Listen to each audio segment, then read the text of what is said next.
So, on the topic of eating meat, um,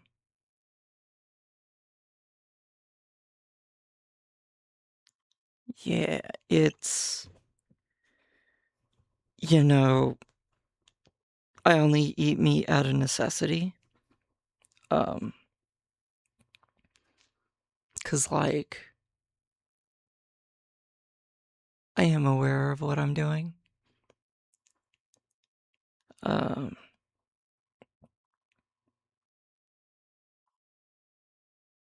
when I was around 5 years old, I still lived in Missouri with my parents.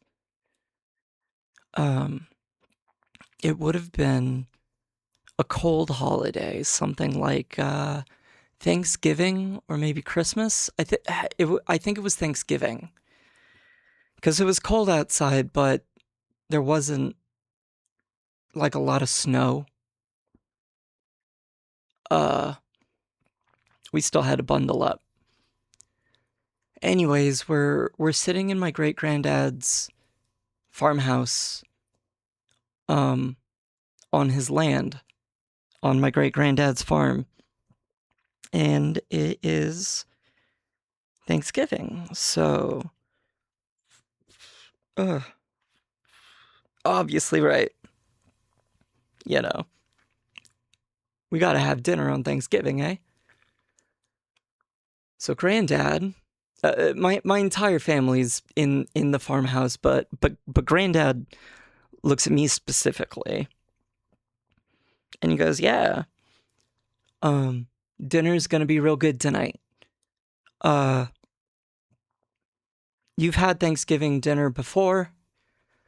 You've done this before. Do you know what we need?" And I tell him a few things. I say, "Oh, green bean casserole. We need mashed potatoes." He's like, "Yeah. We need all those. But you know what we need most of all?" And I think for a second, I go, "Oh, the turkey." And he goes, "Yeah, exactly. You know it. We need the turkey. All right, boy, let's go out and let's get us a turkey."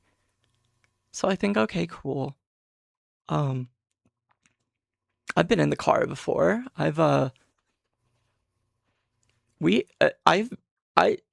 was with my parents while they, went to the grocery store and got a butterball turkey, right? I've been there. Granddad grabs his key ring off the loop, puts his jacket on. I put my jacket on, and we go outside. We go outside onto great granddad's farmland, and I look toward the truck. Granddad said, "Come over here." We don't go to the truck. We go to this little area kind of close to the barn, but like a little road like off of it, like a little dirt patch like off of it. And in this dirt patch, wild turkeys would just gather. Like that's the like quote unquote wild turkeys at this point. Because like they had been on the land forever, but um like my great granddad didn't put up like a coop or anything. He didn't put up any like housing. It's literally just a dirt patch that great granddad was not currently using for anything. And what all great granddad would do is come out there with this little metal pail full of bird feed that he would use to feed his chickens that he actually did coop, that like he actually did take care of. Like whatever spare feed was left, in the pail, he would just come over to this dirt patch and throw a bunch of feed everywhere. Like, not even the rest of the pail, just whatever fucking scraps he had. And just naturally, without anybody saying nothing, wild turkeys would just come over and graze all day.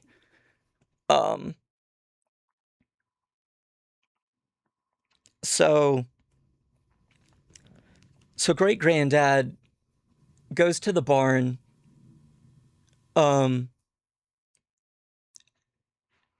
He unlocks the padlock, and then he grabs the feed pail. Like I said, it's fucking scraps left in the peed the peed pail. Yeah, sorry. What did I say about my family and spoonerisms? He hands me the metal pail. Says, "All right, go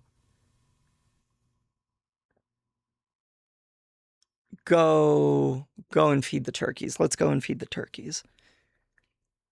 I don't know if you've ever like been around wild turkeys. Like, wild turkeys are way more skittish than this, but a turkey that a quote unquote wild turkey that has gotten to know you, at least, that has gotten to know the area, isn't very skittish. So if you just approach calmly, with the pail of feed in hand, just kind of shaking it a little bit, maybe letting some of the feed fall out. Maybe you take your other hand, you grab some of the feed, you start to shake it around in your hand and let that fall out. And as you approach the turkeys, if you're calm enough, if you're chill enough, some might come and approach you. They'll come up right up to your feet. So Granddad and I are just chilling there. We walked up to the turkeys, and now there's like 4, 5, 6 of them just kind of pecking around. He's like, "All right, hand me the feed pail." I hand him the feed pail. He says, "Okay, so what we're gonna do is we're gonna grab one.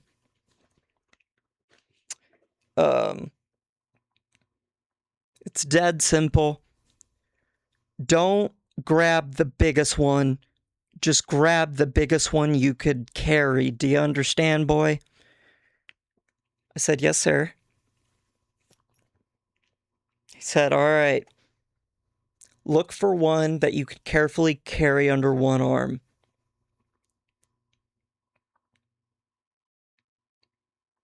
The one closest to me is not the smallest. In fact, it's the biggest that I'd be able to carry under one arm. I said, "Got it." Because, all right, you're going to bend over and you're going to give it a big hug around the middle, over its wings, around its stomach, but above its legs.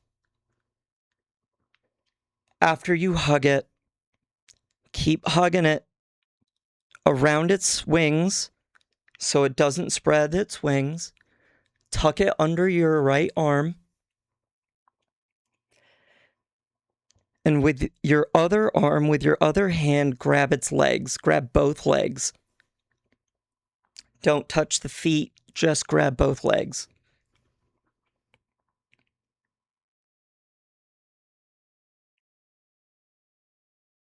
You got that, boy? Say, "Yes, sir." I understood.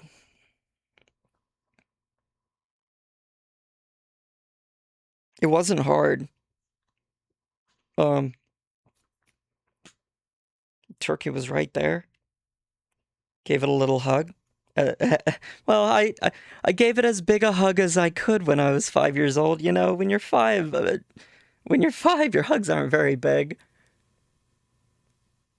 It's big enough for the turkey, though. Tuck it under my arm. Grab it by the legs and not the feet. Made sure to do that. And it fought it a bit, but ultimately calmed down. Like, within seconds, I mean. Like, it put up a fight, just not a big one.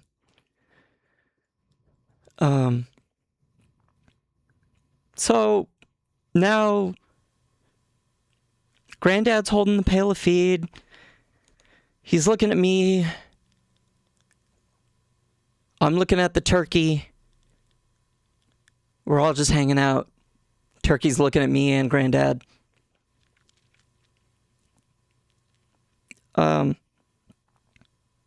Granddad says, "Good job, boy.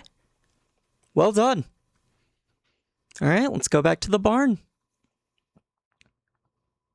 I mean, he's got to put the feed pail away, right? So we go to the barn. It had already been unlocked. He already unlocked it.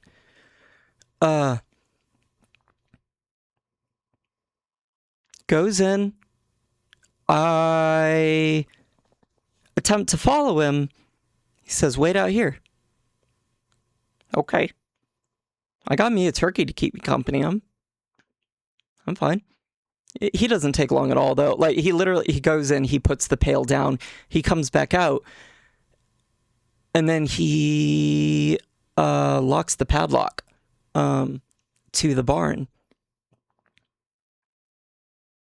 I'm more confused at this point, because it's like, what did we need in the barn, Granddad?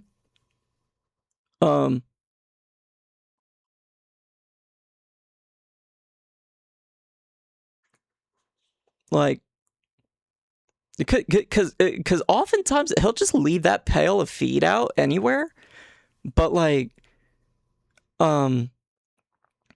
he went back to the barn to put it in the barn and padlock it, and I assumed we would need something else at the barn. We did. It just wasn't inside the barn. It was outside the barn. It was actually bolted to the side of it. So Granddad says, "Come over here." We go to the side of the barn. On the side of the barn is bolted what looks to be an umbrella stand of some kind. Normally when I see umbrella stands, they're like sat on the ground, like next to a door inside of a home. But this umbrella stand was just bolted to the side of a barn. Like, on the ground underneath it was just dirt.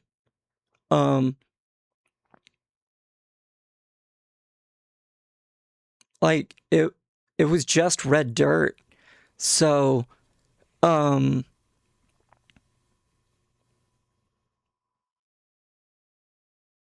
says, "Check it out. Come check this out." So we go and check out the umbrella stand. Says, "All right, boy. We got everything we need.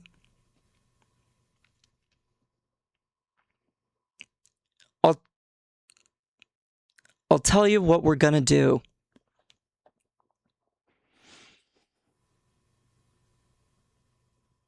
We're gonna take the turkey."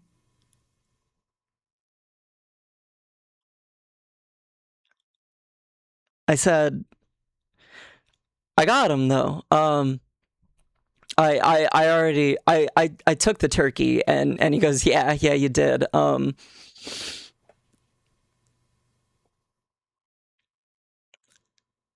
He goes, you took a good one. That one there, he,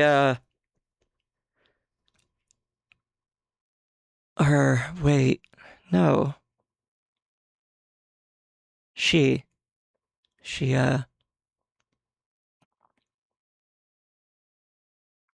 hmm.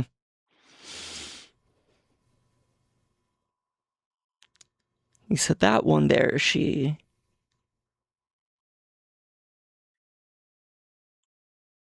been grazing on this farm for a very, very long time.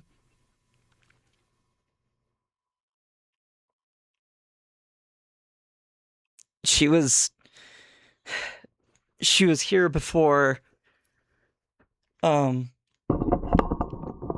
before I had gone to the farm. She showed up while Granddad was living on the farm years ago, years before I was born. Shit. She probably showed up. Well, my dad was living on the farm, actually. Yeah, my dad was probably around 5 years old, huh? If that math works out. Huh. I asked Granddad, wow, so you've known her for a really long time. A wild turkey. Because yeah, we've known each other for quite a while. I ask, what's her name?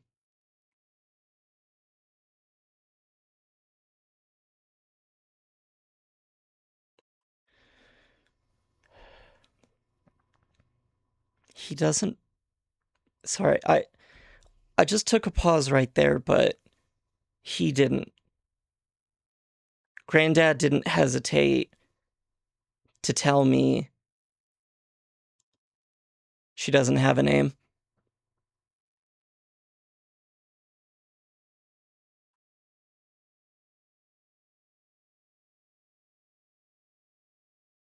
It took me a long time to respond to that, I guess. I just looked at Granddad and I looked at her. I looked at this turkey in my arms. Looked back at Granddad.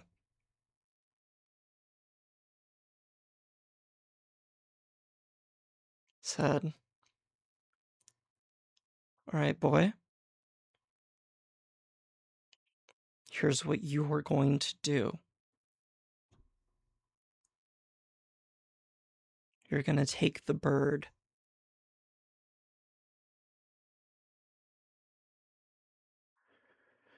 You are going to keep holding it by the legs.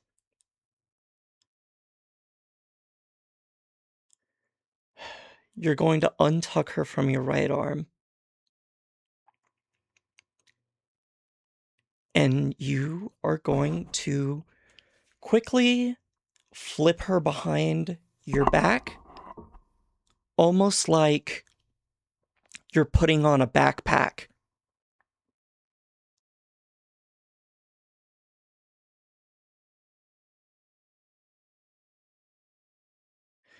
Then you're going to make the motion.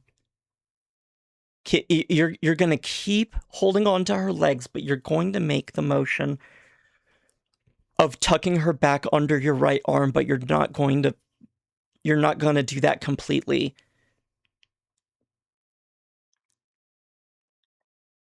What you're going to do is you're going to flip her back over, take your right hand, and when she becomes upright, you hold down her right wing close to her side so she can't flap it.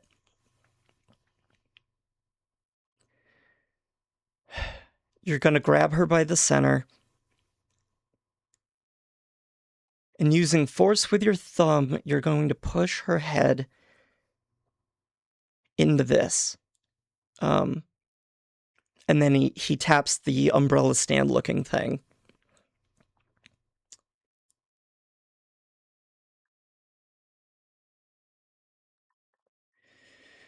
While you do this, while you tuck her head into this, you're going to make sure that her wings are tucked in.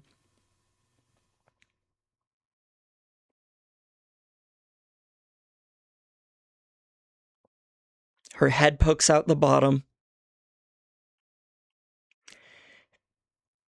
And you're going to lift her legs all the way vertically, all the way up into the air over the bird.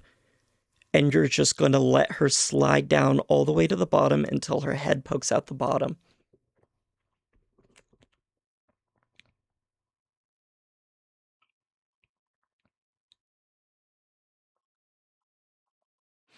And I do exactly that. I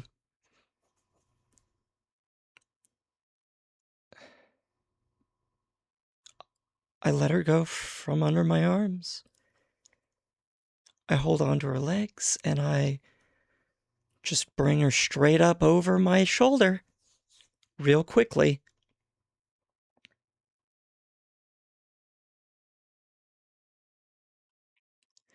I fling her back over in sort of a forward left arm whipping motion so that she can sort of sit upright and I can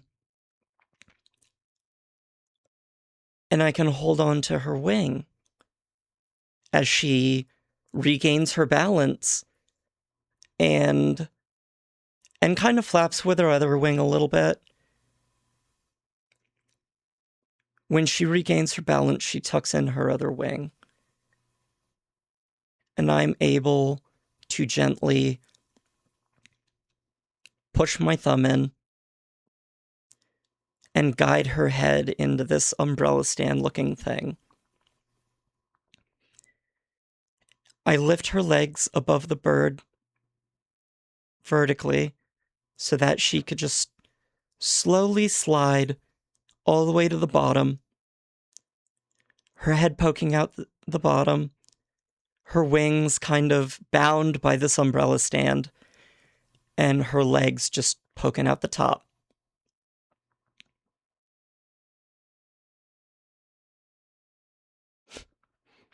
Sorry, I gotta piss.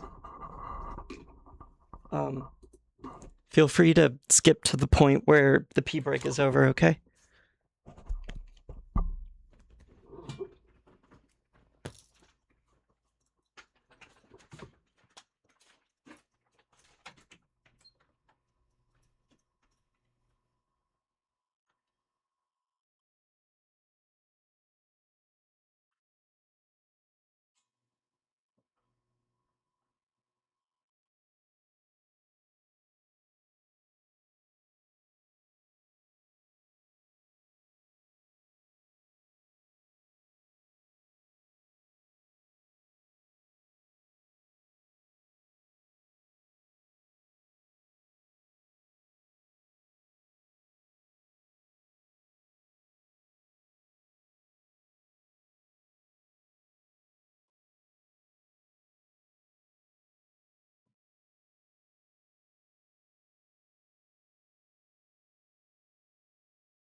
Okay. I'm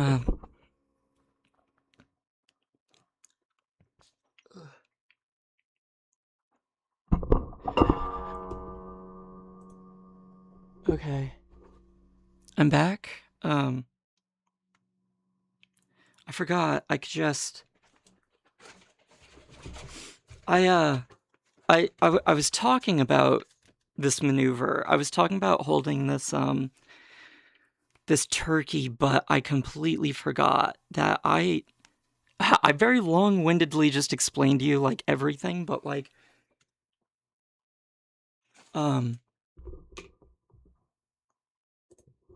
I completely totally 100% forgot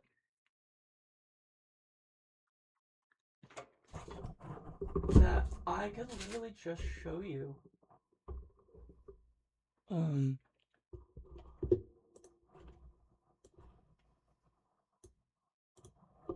Sorry, I was eating cup noodle. So, alright, come here, Michael. So,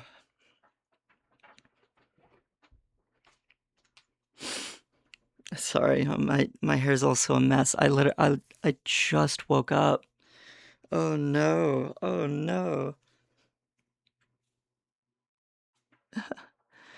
Okay. So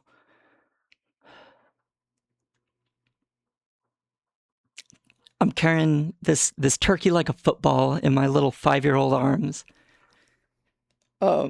It's pretty like big. But like I got its legs and I'm holding it like this, yeah.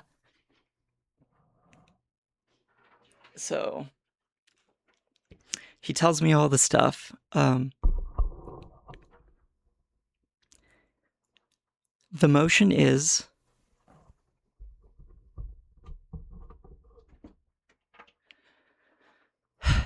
motion is you keep holding on to the left leg.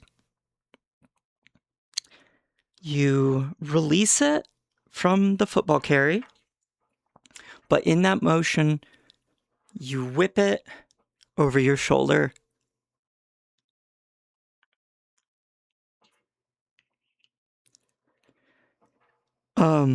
You do it kind of quickly. Just whoop. And then you whip it back, like forward, and then kind of stabilize your fist, like stabilize the hand that is holding the legs, because then the turkey is going to be flapping its wings, trying to regain its balance.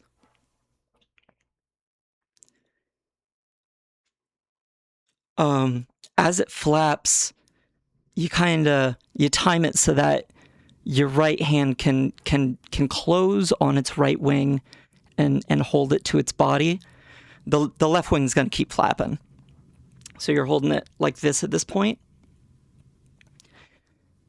Using your thumb, you then tuck it into the umbrella stand while you lift the legs up over its head so that it could just slide down, right? So the entire motion in one motion goes this fast. I'm sorry, I spent so long explaining it, but it was just...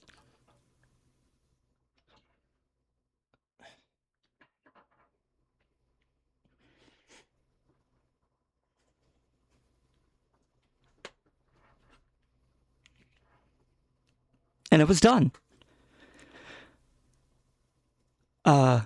Turkey's little head was popping out the bottom. Turkey's little feet's just kind of in the air, not even kicking. Wings tucked into the umbrella stand. It didn't really have a choice. It couldn't flap.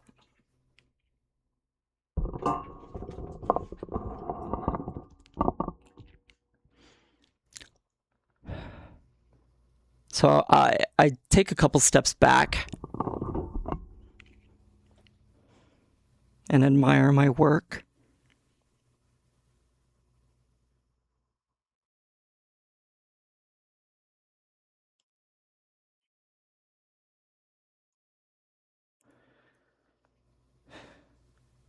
The turkey, she was calm as could be.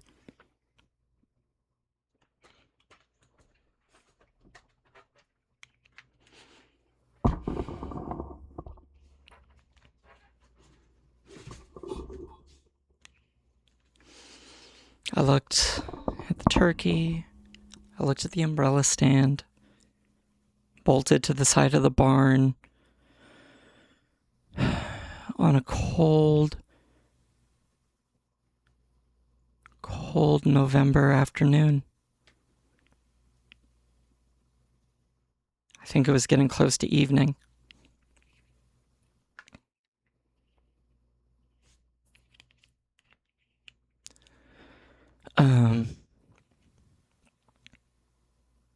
I see the turkey, I see the barn, I see the umbrella stand. I see the grass that made up the grass that made up every acre of my great-grandfather's land. But underneath the umbrella stand was just a patch of dirt. It was just a patch of iron-rich red dirt.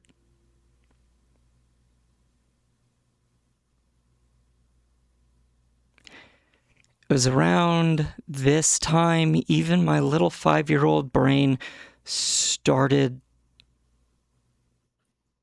to maybe realize some things.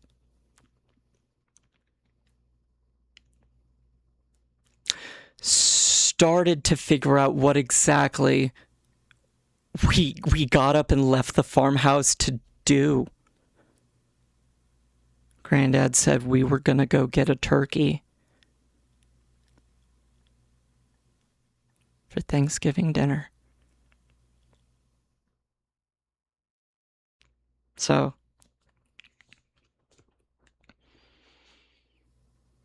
I hear Granddad as I'm backing up. I don't even realize it, but I backed up straight into Granddad. I just bonked into his shins. I think I hit my head on his knee. And he went, "Great job, boy. Great job. Couldn't have done it better myself, actually."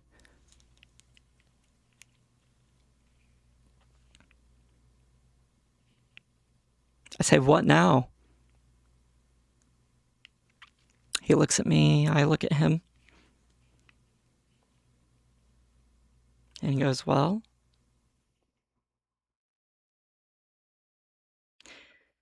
now is a really important part.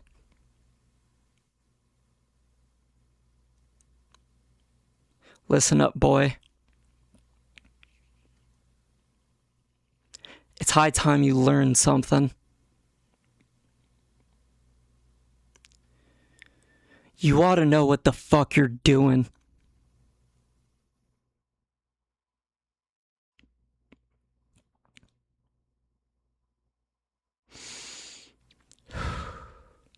You've eaten turkey before, right? You've had Thanksgiving dinner before? 'Cause listen up, boy. Every single time,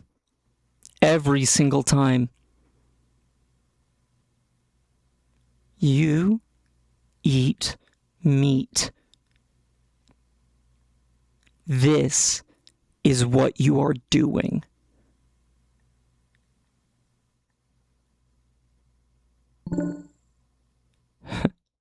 You ought to know what the fuck you're doing, boy. Sorry, that was my steam. That was my steam making that noise. Sorry, getting distracted.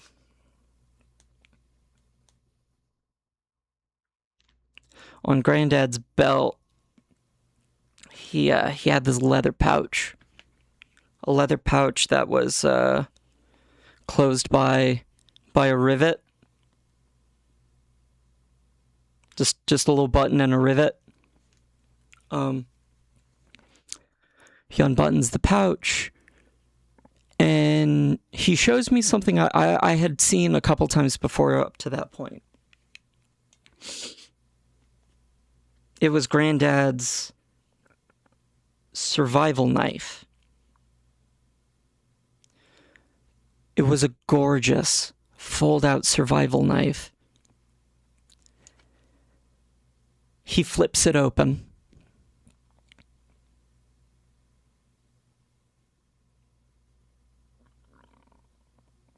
And hands it to me.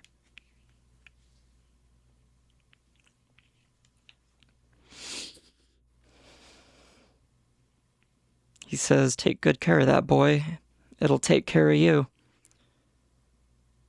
Gonna want that back after we do this, though." I take a second to admire the knife. It's a gorgeous knife. Absolutely beautiful. The blade was about 3 inches long. The handle made out of this brilliant red-stained mahogany. The tang was perfectly balanced, and the blade was freshly sharpened. A fresh run of the whetstone after being honed.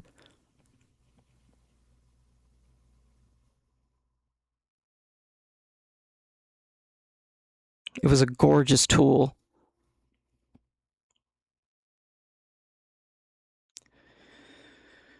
Says, "All right, boy. Come over here."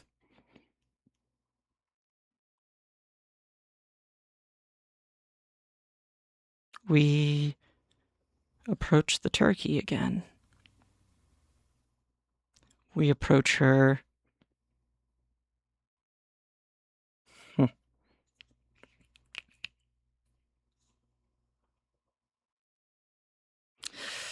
We approach her, and Granddad points to the turkey's neck. Says, "Right there. You cut long and you cut deep." And he uses his hand and makes like a cutting motion,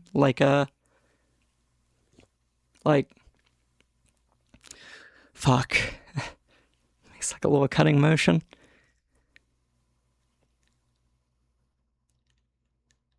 I'm holding the knife. I was always taught how to hold knives safely, how to use the tool without hurting anybody. But I was about to learn how to.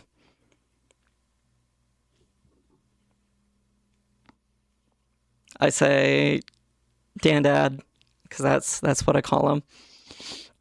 "Dad, I don't know if I could do this.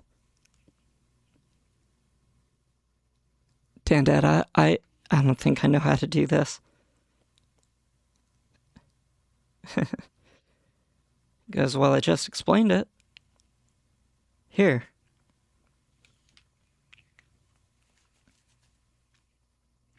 With his left hand, he just, with 2 fingers, holds the turkey's head, pulls it slightly and angles it forward so it's facing the barn. Its beak is facing the barn. Dad's fingers are covering its eyes.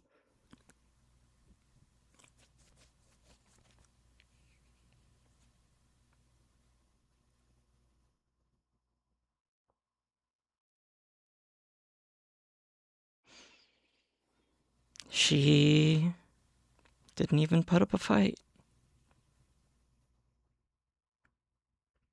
She didn't resist it at all. Dad makes that, with his other hand, he makes that motion again. Says, come here, come on. Knife up here. And with his right hand grabs my right hand that's holding the knife, puts it right up to the turkey's neck. He goes long and deep, right through here.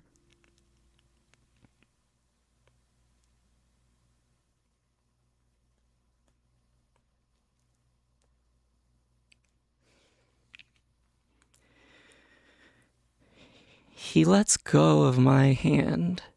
He lets go of my little arm. I'm just sat there holding the most beautiful knife I'd ever seen.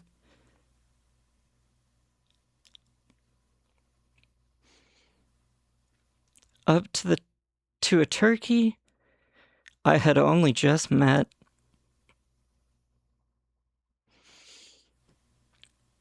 That Dad apparently knew intimately.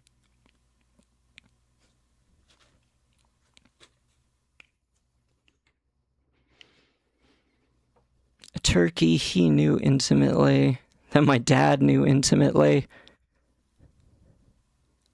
that they never gave a name.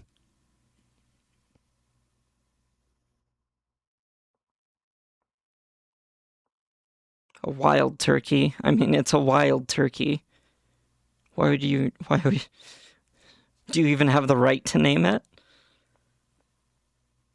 Do you even have the right to give it a name, a wild turkey?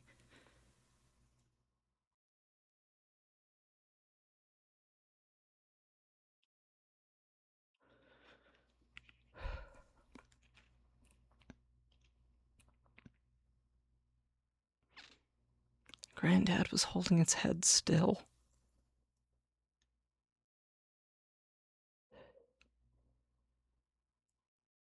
And in one smooth motion, one long line, one deep cut,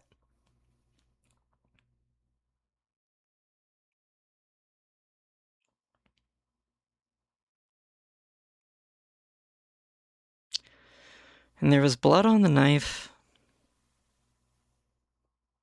and I stepped back.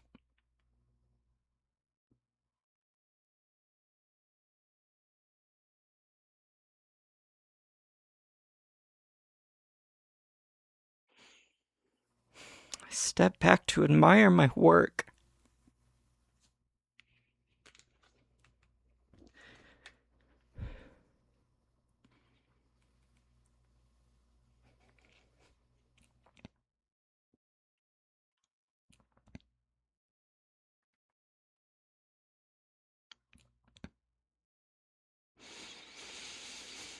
Granddad didn't move.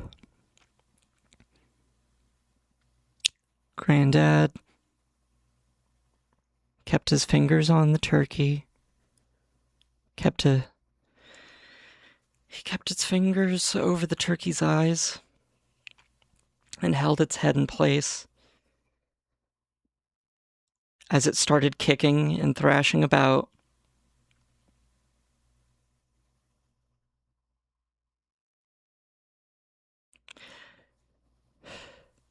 As the blood drained from its body.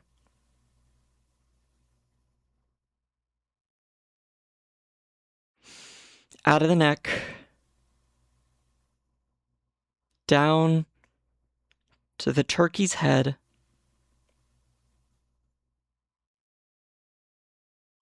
It was fine, though, because Dad was putting his thumbs over the turkey's eyes. None of the blood got into the turkey's eyes. It got on Granddad's thumbs.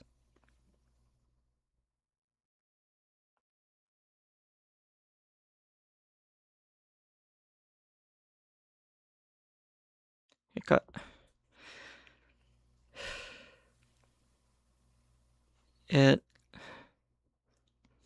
was holding it like this, right? Like something like this. It flowed down his fingers, his index finger and his thumb. Mostly the index finger. And it dripped into his knuckles, dripped onto his knuckles. A little bit pooled into his palm.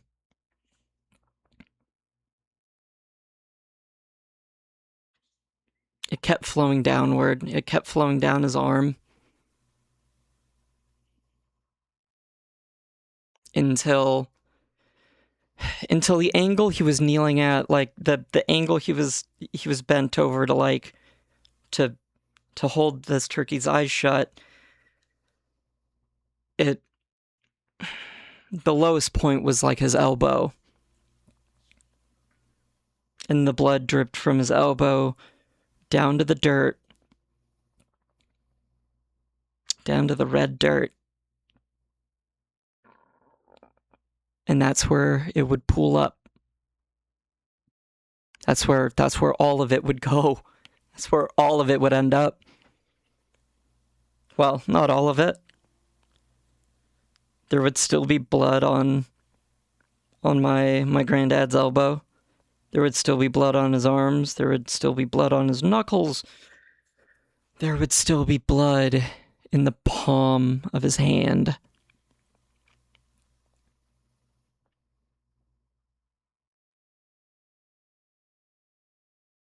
I notice he's looking at me, but I'm mainly looking at the knife and the blood on the knife. A little bit of that blood trickled down from the blade of the knife onto that gorgeous red mahogany handle.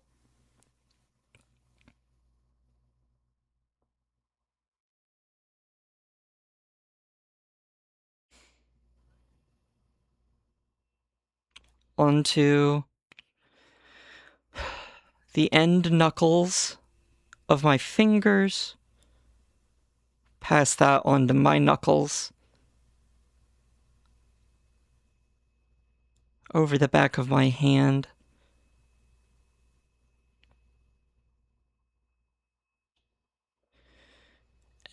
And I still retained the knife. I still held on to the knife, like, with these fingers. And when I opened up my hand, there was a little bit of blood on my palms as well.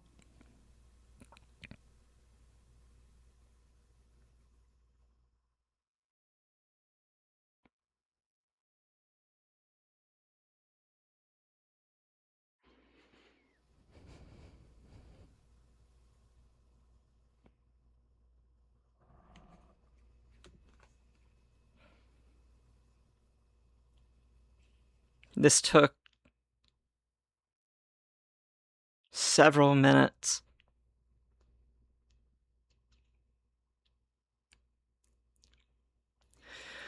The blood didn't stop flowing for a long, long time. I don't know how long.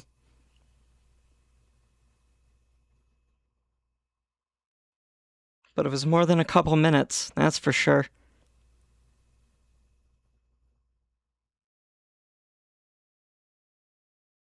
You know, the turkey's blood, her blood, the blood of a wild turkey with no name.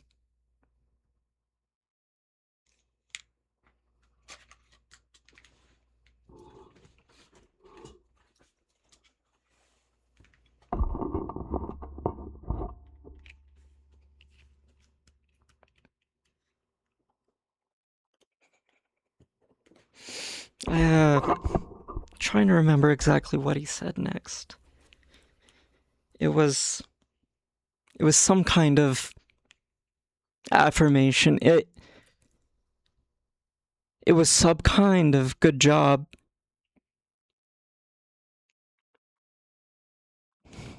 I think he said something along the lines of, alright. And that's that. Do you understand now, boy? Do you understand what you're fucking doing? Because I'm telling you right now, you ought to know what the fuck you're doing.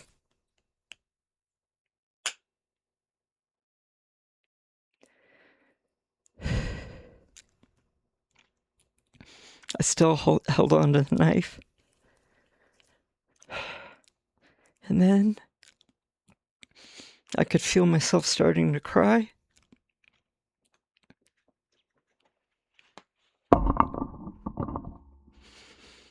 Granddad said,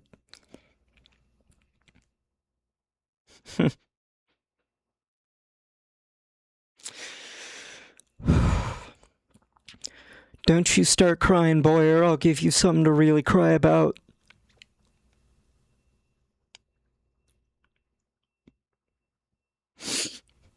Ugh. I snapped out of it. Got a stiff upper lip real quick. I said, "Yes, sir."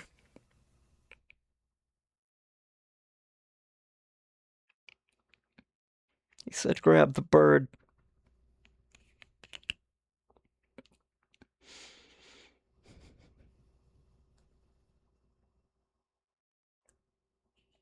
I walk over and I take her by the legs.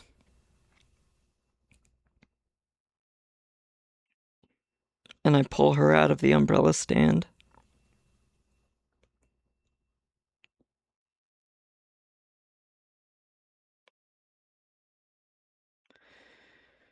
A few drops of blood. Keep going. A few drops of blood.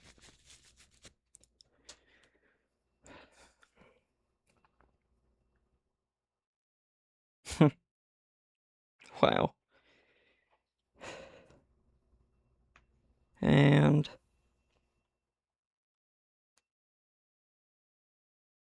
Turkey didn't move at all. She, there wasn't a fight to put up. She didn't have any fight left in her. She didn't move at all. Not at all.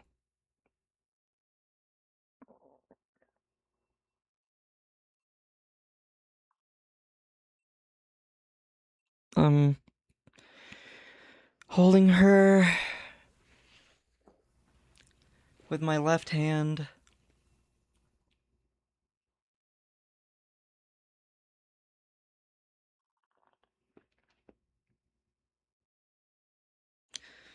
By the legs at arm's length away from me.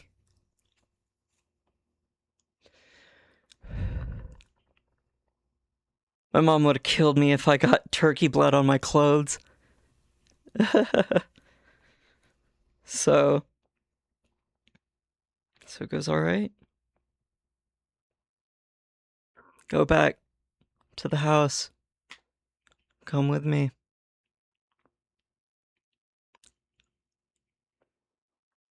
Granddad puts his hand on my back and gently pushes me back toward the farmhouse. In my left hand, I have a turkey. A bloody turkey. And in my right hand, I have a bloody knife.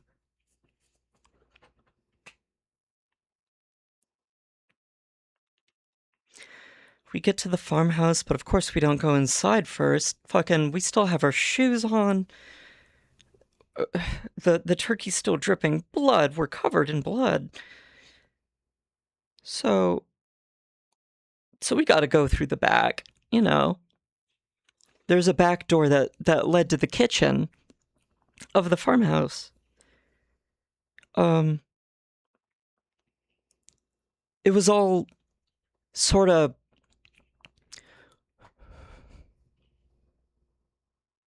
like a very easy to clean, like hardwood floor.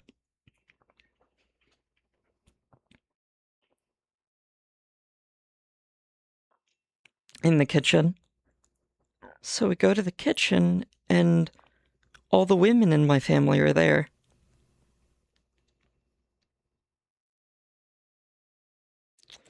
My mom, my Aunt Susie, my sister, my Nana, my grandmother.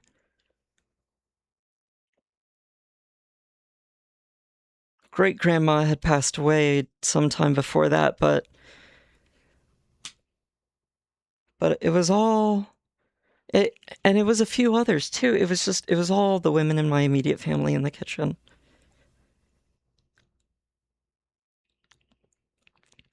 Granddad pushes me through the door, looks at all the ladies and says, "Howdy, ladies. We got you the bird." Gives them all a big smile. He pats me on the back. He leans down, he whispers in my ear, "Give him a smile too."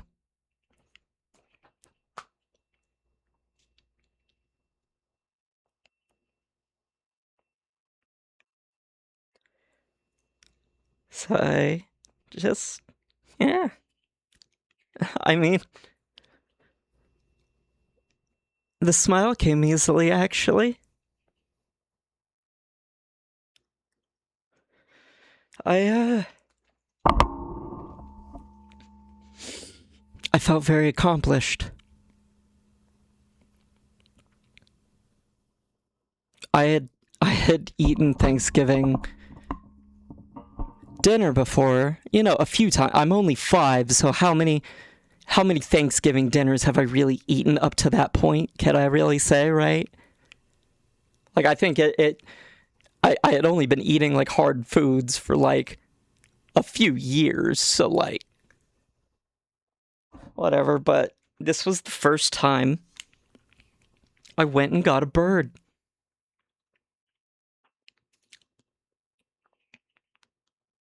And I did it my first try.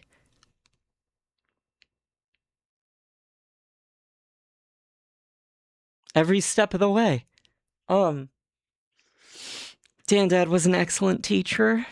He made sure I understood the assignment, and he understood how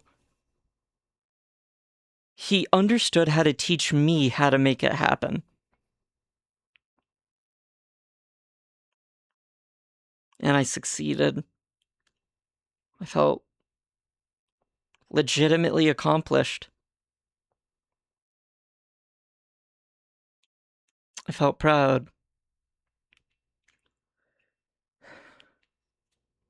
He felt proud in me. He felt proud of me.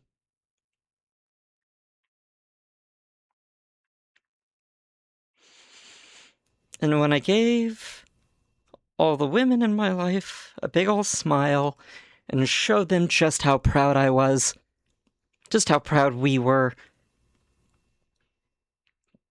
every single one of them gave us a smile back. They were all so proud of me, too.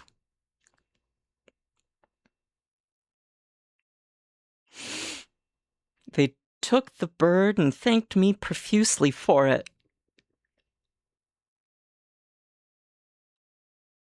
They did nothing but shower me in adulation over the over the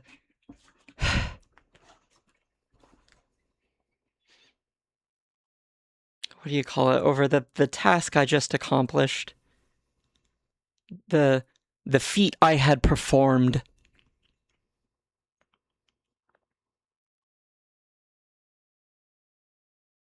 I forget. I forget what they gave Hercules a bunch of. They weren't tests, they weren't trials, but I forget the word. Labors. Herculean labors.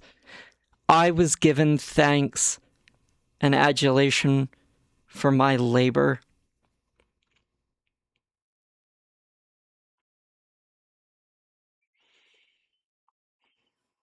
I look at Granddad.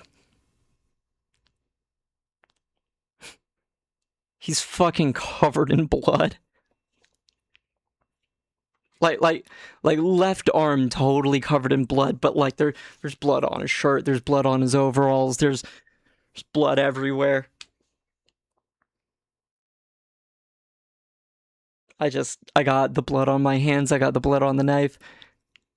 He looks at me. Great job, boy. Great job, boy. Atta boy. Atta fucking boy.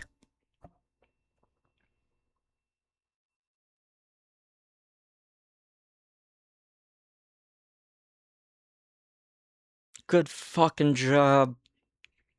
Couldn't have done it better myself.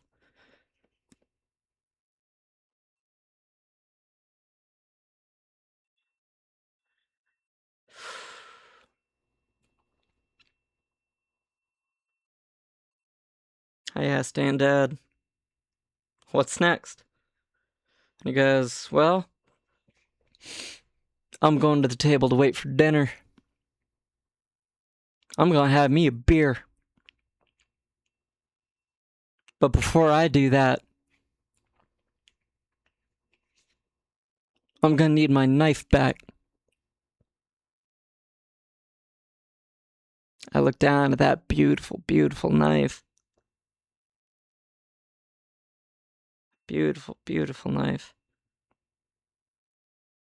Glistening in blood. I say, yes, sir. I close it up before handing it to him. Safety first, right? I know how to hold a knife. I know how to hand someone a knife safely.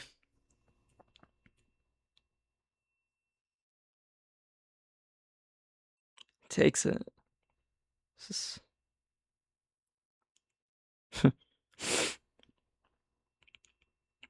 He takes it, and I actually say it first. I say thank you. I like that knife. I like your knife. He says, you're welcome. And thank you. I like it too. But right now, it's real dirty. And, you closed the blade while there was still blood on it.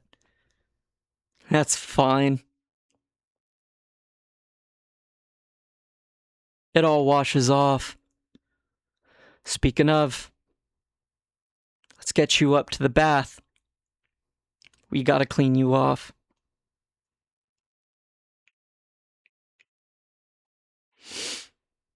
So we go upstairs in the farmhouse, go to the bath. He runs the pool of water, and we wash all the blood off we can. We take off whoever clothes have blood on it, wet those a bit, but then we just leave those in the bathroom to dry.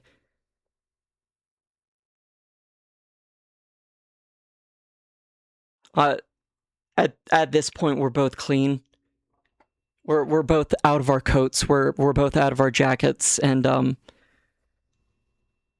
there's no blood on us anymore. Not on our hands, at least.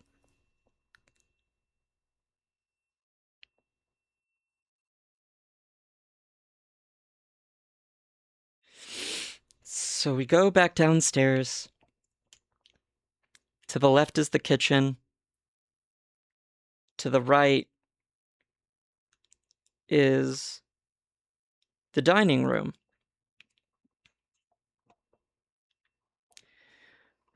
We take a left into the kitchen. Granddad says, "Evening, ladies. How's the bird coming along?" They already have it defeathered. I forget what the actual term is called, but basically defeathered.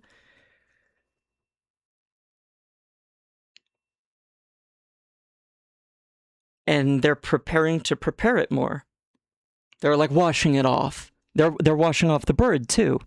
All the blood off the bird and taking all the feathers and stuff off the bird.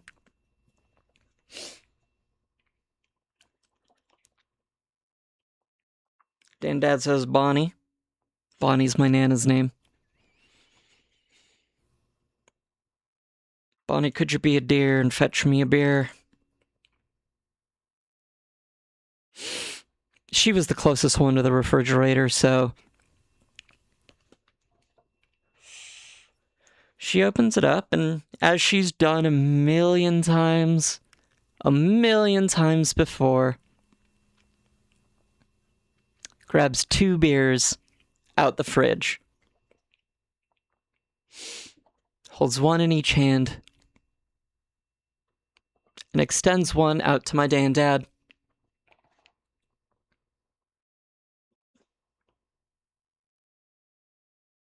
He takes it, gives his wife a kiss,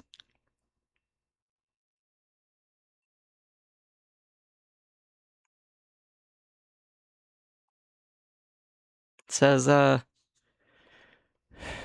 "Cheers, Bonnie." They tap their little beer cans together. Psst, psst. They open up the tabs, and they both take a big, long drink. Slurp, slurp, slurp.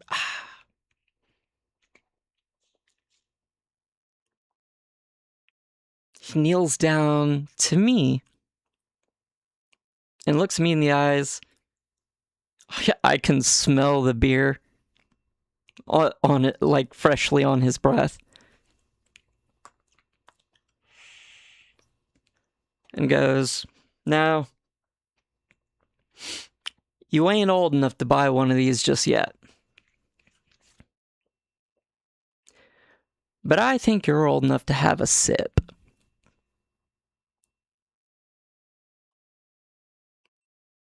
So he presents the beer can to me. It's ice cold, and I mean, like, it's rural Missouri in the fucking, in late November. So not only is it getting dark outside, it is getting so humid. There's a fog. The condensation on these 2 cans are just sweating. There's so much water. So much water accumulated on the outside of an ice-cold can of beer. And it is cool and wet to the touch. I take the can, and I do my best to take as big of a swig as Dad and Nana did.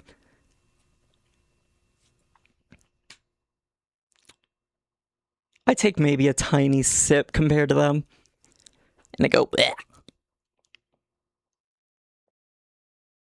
He goes, "How was that?" I said, "It tastes like bread." Chuckles a little bit. "Yeah, I suppose Milwaukee tastes a little bit like bread, yeah."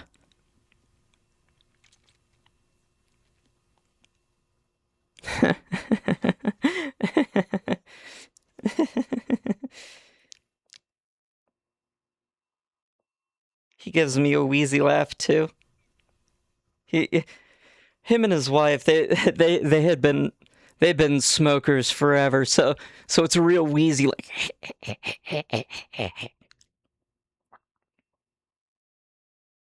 Dan-Dad, I'll never forget Dan-Dad's wheezy little laugh.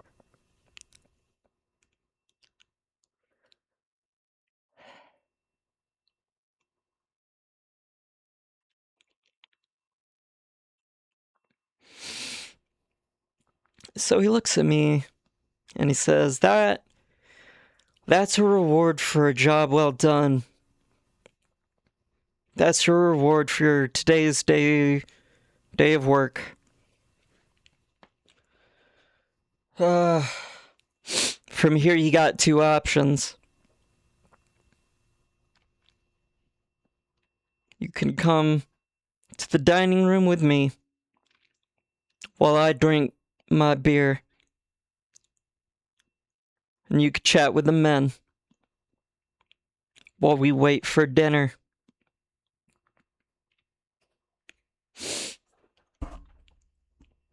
We could watch the football game.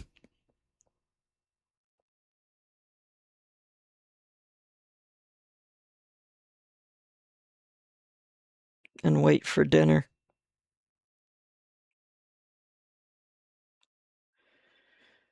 Wait for the women to make dinner.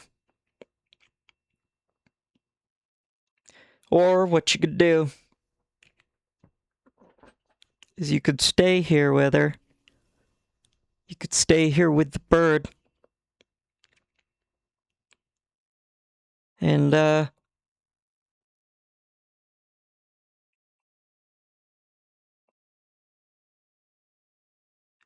and you can learn how to prepare the bird from the women. It's up to you.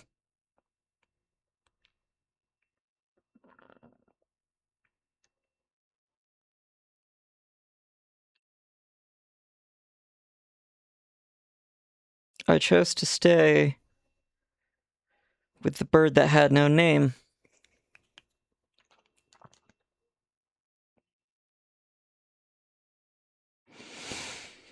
I chose to stay with the other women and learn how a turkey's prepped.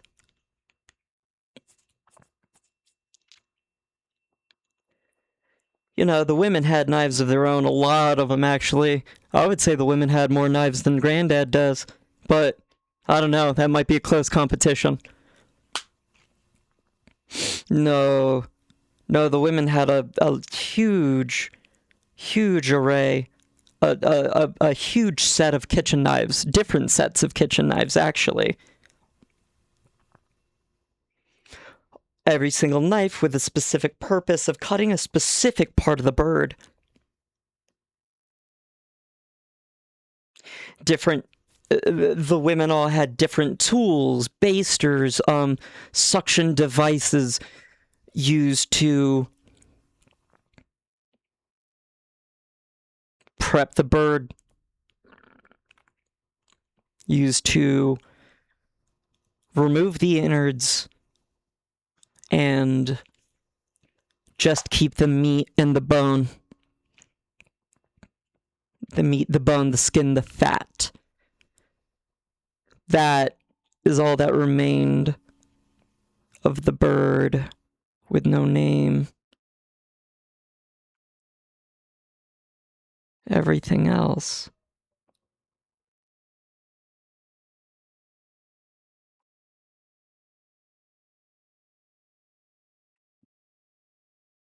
Everything else was discarded into a compost heap. Outside, nearer to the farm, where the turkey's remains would then be returned to compost and would be returned to the earth in the same way that its blood had returned to that red dirt patch.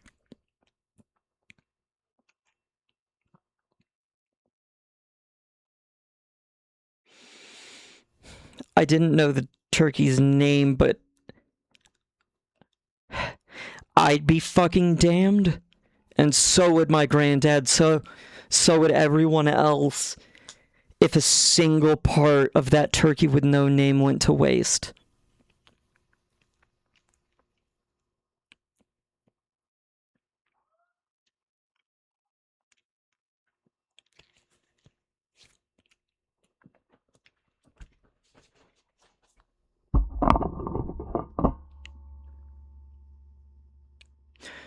So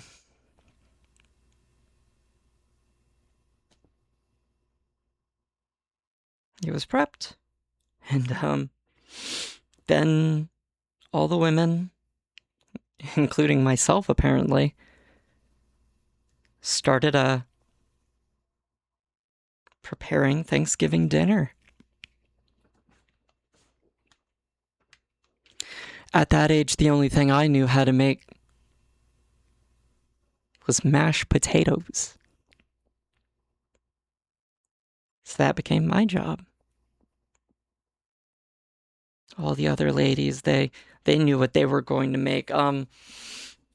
Nana made an incredible green bean casserole. I mean, just Campbell's recipe green bean casserole, but still, she knew how to make it.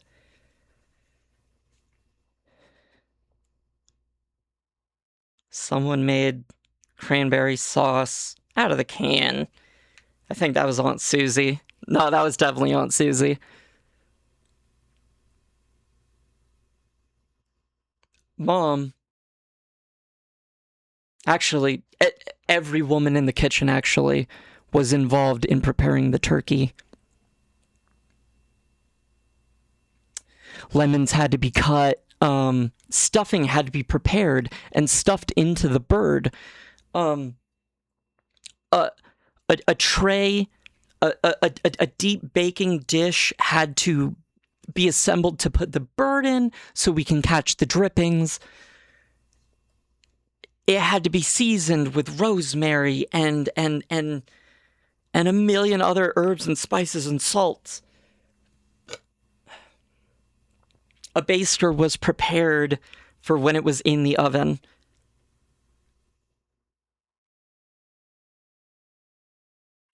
Everyone had their job to do, and everyone did it flawlessly.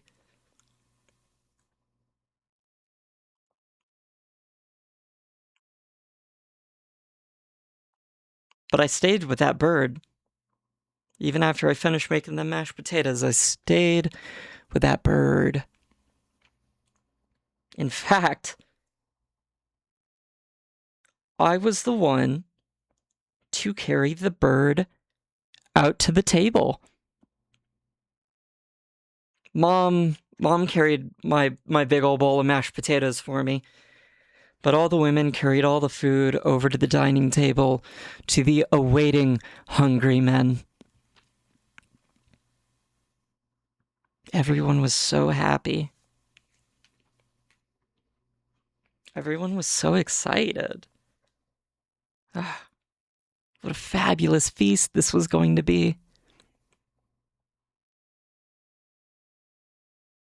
I mean, for the past like 5 hours up until that point, like it's like nighttime at this point, but like for the past like, I don't know, however many hours it took to cook that bird, it smelled divine in that house.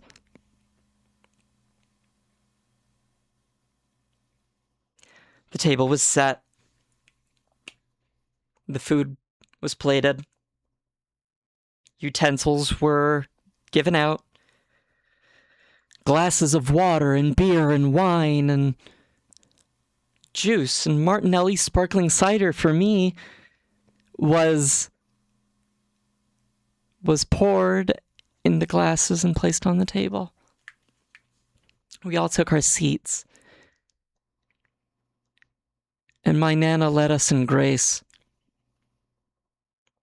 We all held hands, said our grace.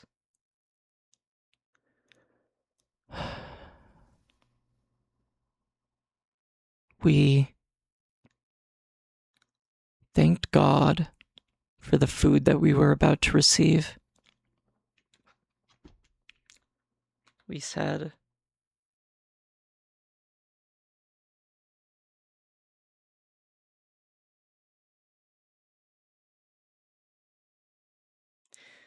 Thank you, Lord, for this food we are about to receive.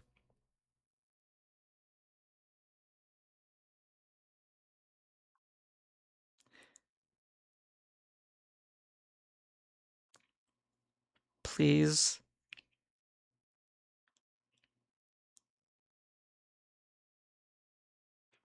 I don't even remember how grace goes. Something about please forgive us of our trespasses as we forgive those who've trespassed against us. And lead us not into temptation, but deliver us from evil. Amen.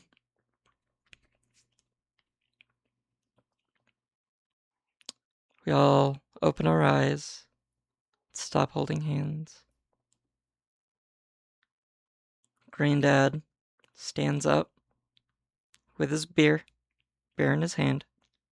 I don't know, that might not have been the same beer, and all the huffle and kerfuffle, I think that might have been his third or fourth. I don't know. Nana was on her third or fourth beer for sure. So I assume Dad was somewhere around there with her. I take a sip of my Martinelli sparkling cider. I love sparkling apple juice. Love sparkling apple cider. It's still one of my favorite holiday celebration drinks.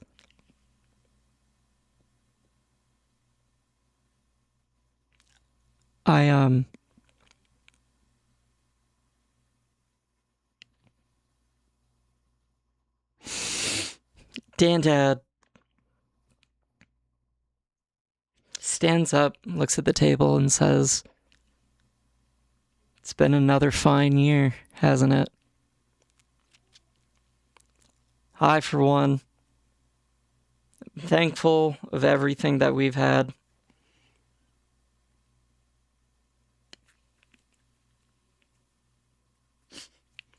We had to fucking earn it, but we did.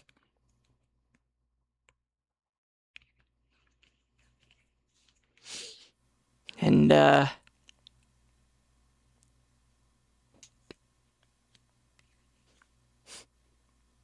proud of us. Each and every one of us. Now, Bonnie, dear, where's that carving knife?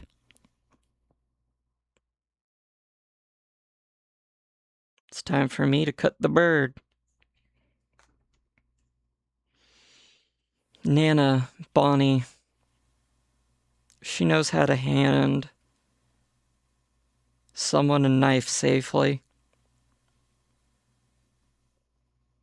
Dad approaches the bird, starts cutting off little bits and pieces of it. He's going around the table. He starts with me. Looks at me and goes, "All right, boy. She's here."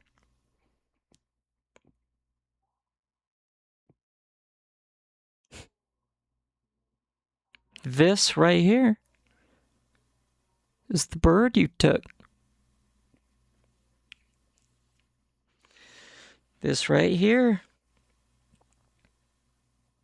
is the turkey with no name.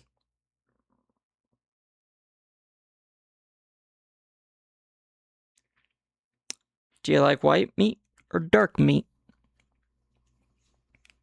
I tell him, I don't know. I like the drumstick. He goes, "Ah."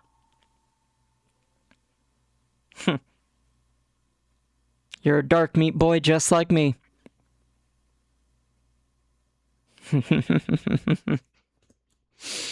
Yep.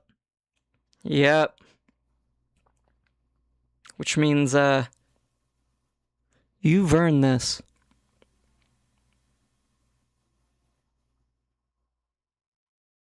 in one long, deep cut through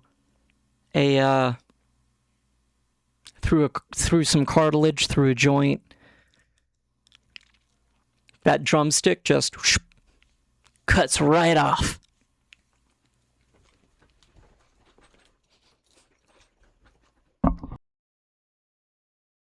And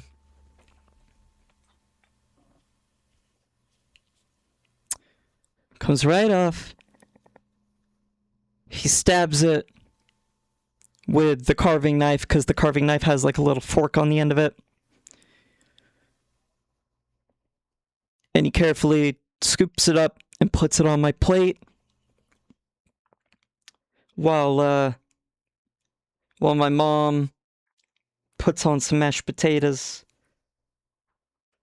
My Nana puts on some green bean casserole.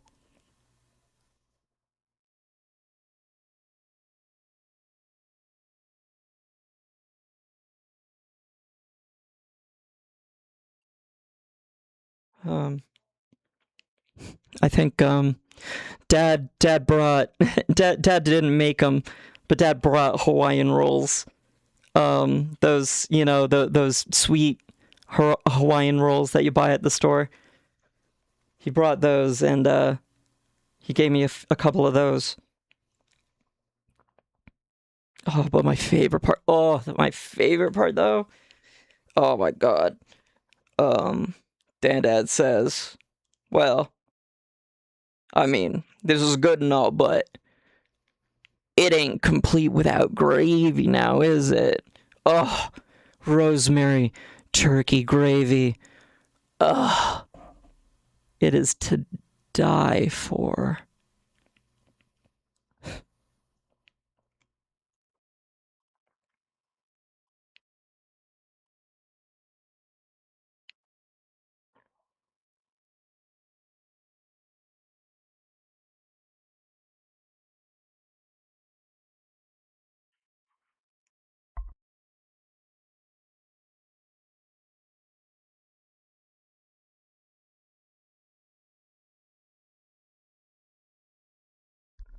Today I learned.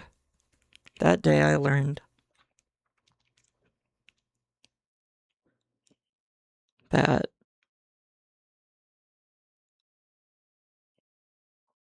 if you got something to die for,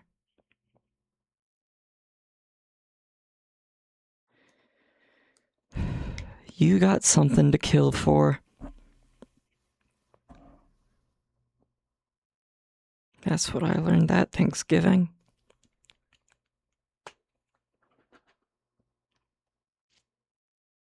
That was one of the lessons I learned that Thanksgiving.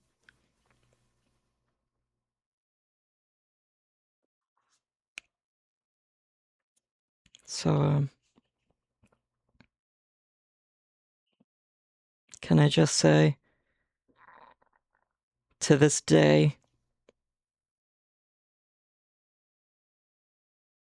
I had not had a Thanksgiving feast that tasted better.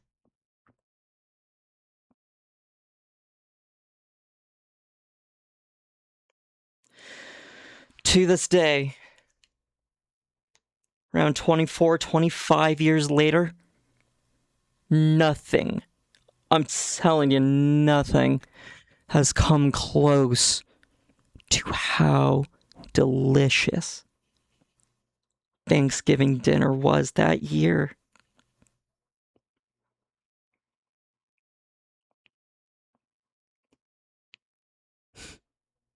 Holy shit.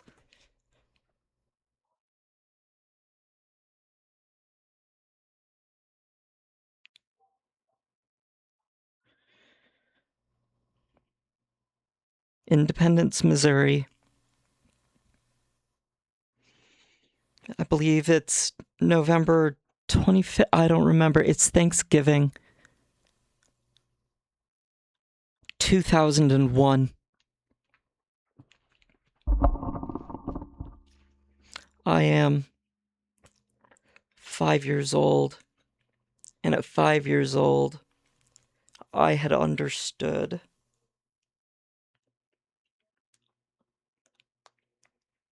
where we get meat from.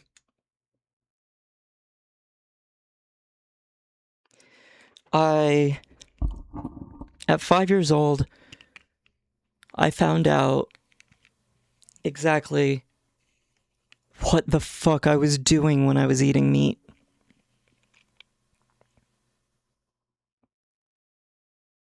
Every time I was eating meat, every time I had eaten meat, every time I will ever eat meat, I will understand exactly what the fuck I was doing, boy.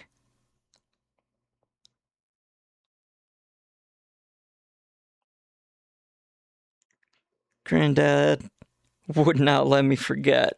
Granddad would not let me forget. Granddad's been dead for a while now, like a decade and a half, I think. But he still hasn't let me forget that. That's not going to be something I forget until I die. And maybe a little bit of time after that.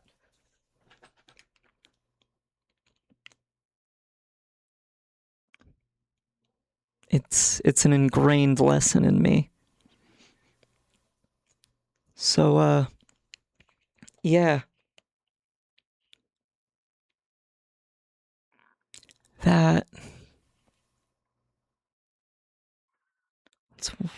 one of the reasons. When I ate the bird with no name, I realized something. Granddad didn't have to tell me this, but I realized it. I killed that bird. But it wasn't completely dead.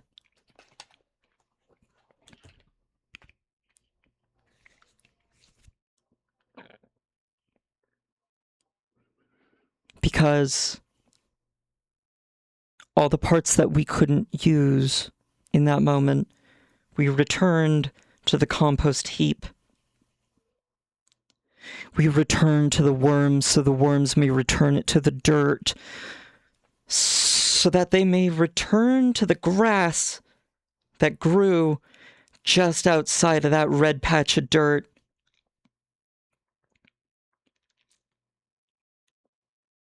To be eaten by rabbits. To be eaten by rabbits.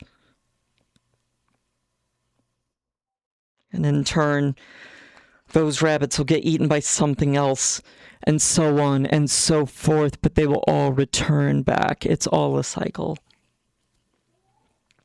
At this point in that turkey's cycle, in this part of that turkey cycle, it was dead. I killed it. It was dead and it was cooked. But I ate it. Every single one of us in the family that night ate a piece of her. Ate a piece of the wild turkey that had no name. It took me some time later to realize, but I killed her, but she wasn't truly dead.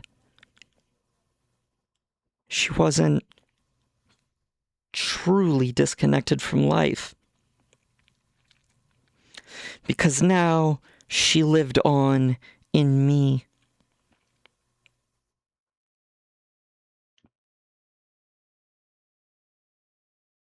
She lived on in every single one of us that ate her. She lived on in the calories, in the proteins, in the fats, in every part that she gave up for us. we would take with us, and we would use it to continue living.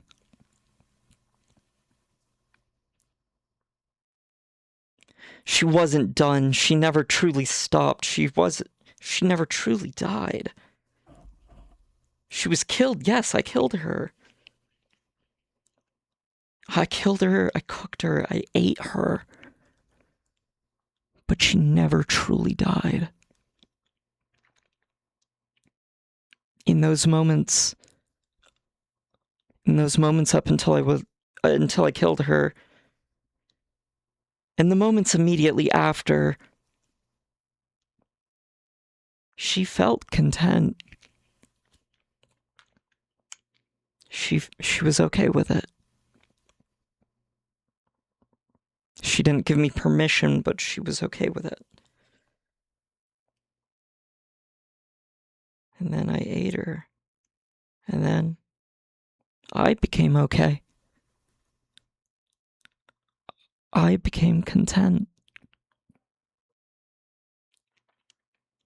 I became well fed. I was no longer hungry.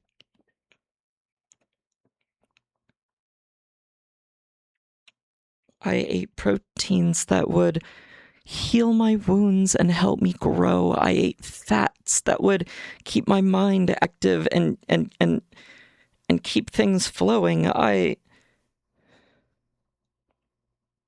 ate calories that would drive me forward into action, into doing more things. And I did use them.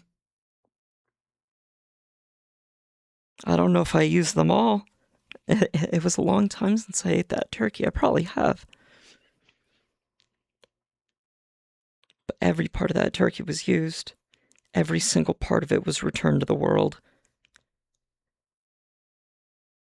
That turkey never died. Not truly. I never left it.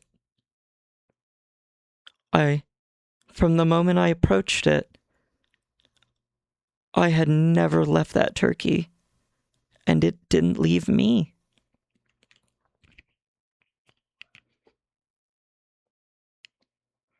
So that's what I'm saying. That's what I came to understand. That is this long tale's happy ending.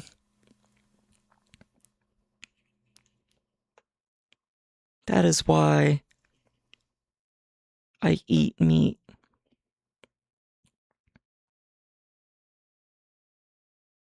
I eat it out of necessity. I understand what I'm doing.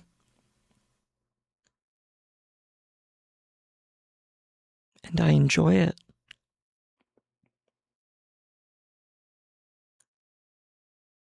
It's very good for me. It helps me survive. It helps me continue living. She helped me. That wild turkey, she helped me grow and learn and continue living. I owe so much to her. I owed her that understanding. I owe her that action, that life. I owe it to her. She gave it up for me. So I owe it to her. Do you get what I'm saying?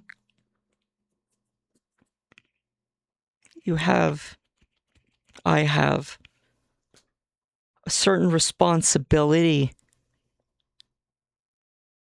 toward the lives of myself and the lives of others. That responsibility falls to me sometimes.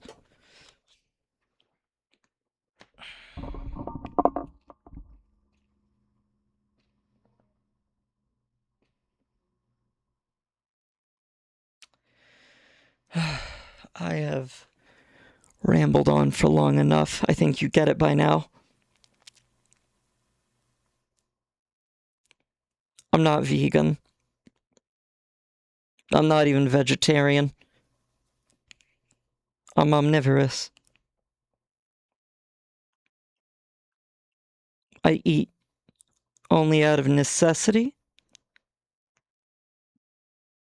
but I do enjoy it.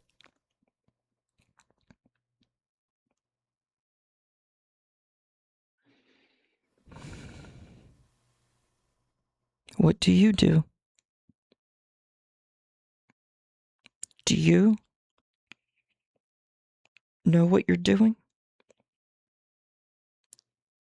Do you know where your food comes from?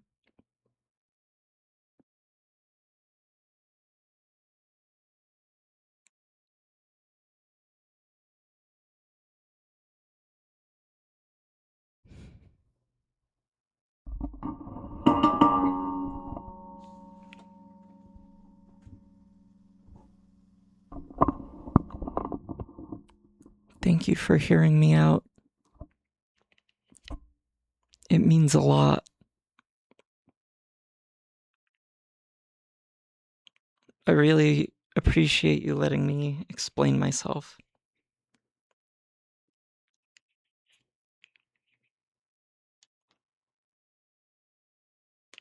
But the thing is, that's all this was. It was an explanation. It was an explanation of my actions.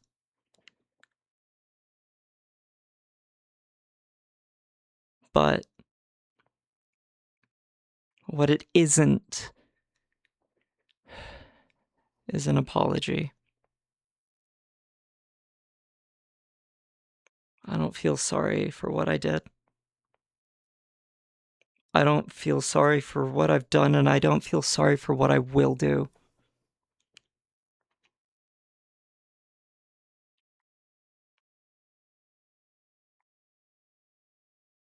I am sorry.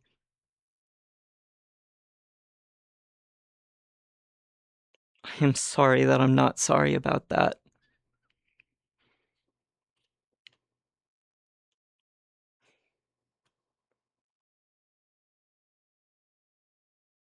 All right.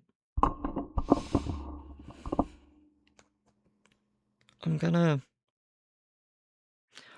let you go now, but I really, really appreciate you letting me talk your ear off for a fucking hour and 44 minutes.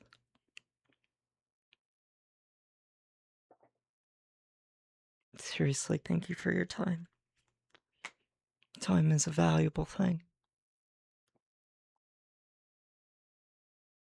I'll quit wasting yours. Bye.